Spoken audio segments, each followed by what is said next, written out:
దేశంలో లోక్సభ ఎన్నికలు జరుగుతున్న నేపథ్యంలో అయితే ప్రధాన పార్టీలు అయితే డిజిటల్ క్యాంపెయినింగ్పై అయితే దృష్టి సారించాయి.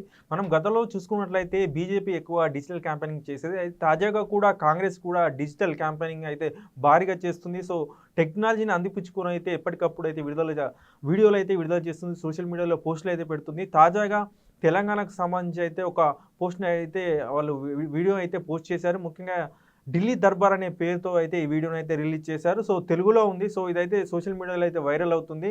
సో మనం గతంలో చూసుకున్నట్లయితే అసెంబ్లీ ఎన్నికల సందర్భంగా కూడా కాంగ్రెస్ చాలా అగ్రెసివ్‌గా అయితే డిజిటల్ క్యాంపెయినింగ్ చేసింది. ముఖ్యంగా కేసీఆర్‌కి సంబంధించి వాళ్ళ బీఆర్ఎస్ పార్టీపై కూడా కొన్ని అంటే వీడియోలు అయితే రూపొందించింది. బాయ్ బాయ్ కేసీఆర్ అని చెప్పేసి అయితే ఒక వీడియోలు అయితే అప్పట్లో వైరల్ అయ్యాయి. సో అది డిజిటల్ క్యాంపెయిన్‌లో కాంగ్రెస్ విజయం సాధించింది. సో విజయం సాధించడం వల్లనే తెలంగాణ అసెంబ్లీ ఎన్నికల్లో కాంగ్రెస్ విజయం సాధించింది. ఈ నేపథ్యంలో లోక్సభ ఎన్నికల్లో కూడా డిజిటల్ క్యాంపెయినింగ్ పరంగా అయితే కాంగ్రెస్ దూసుకెళ్తుందని చెప్పొచ్చు. తాజాగా ఢిల్లీ దర్బార్ పేరుతో అయితే ఒక వీడియో రిలీజ్ చేసింది. ఇందులో మోడీ క్యారెక్టర్‌ను అలాగే ఇతరుల క్యారెక్టర్‌ను అయితే అందులో పెట్టారు. సో వీడియో అయితే సోషల్ మీడియాలో వైరల్ అవుతుంది. సో ఇదే విధంగా కూడా కాంగ్రెస్ ముందుకెళ్ళే అవకాశం అయితే ఉన్నట్లుంది.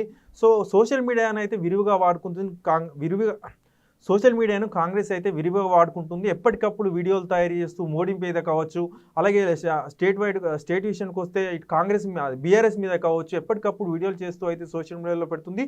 అయితే తాజాగా ఒక వీడియో అయితే టీపీసీసీ ట్విట్టర్ ద్వారా ఒక వీడియో అయితే రిలీజ్ అయింది. దానిపై ఢిల్లీ పోలీసులు కేసు కూడా నమోదు చేశారు. అదేంటంటే అమిత్ షా అన్ని రిజర్వేషన్లు రద్దు చేస్తామని చెప్పేసి అయితే ఒక ఫేక్ వీడియోని అయితే క్రియేట్ చేశారని చెప్పేసి అయితే ఢిల్లీ పోలీసులు అయితే కేసు నమోదు చేశారు. ఈ కేసుకు సంబంధించి సీఎం రేవంత్ రెడ్డి కూడా నోటీసులు ఇచ్చారు. రేవంత్ రెడ్డి కూడా నోటీసులకు సమాధానం చెప్పారు. సో దీన్ని బట్టి కాంగ్రెస్ డిజిటల్ పరంగా చాలా దూసుకెళ్తుందని కూడా మనం భావించవచ్చు.